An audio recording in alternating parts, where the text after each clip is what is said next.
मृणाली, हा बोला ना. आज काय स्पेशल? काय बनवू? अगं पित्त खूप वाढलंय, काय तर लाईटलीच बनव.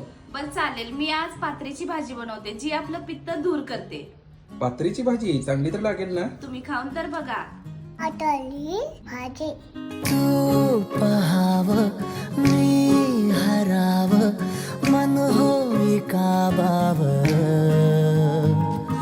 मी लपाव तू झुराव होई असं का बरं घडला कधी समजना काही ये कसा ओंजळी चांद मखमली मखमली मखमली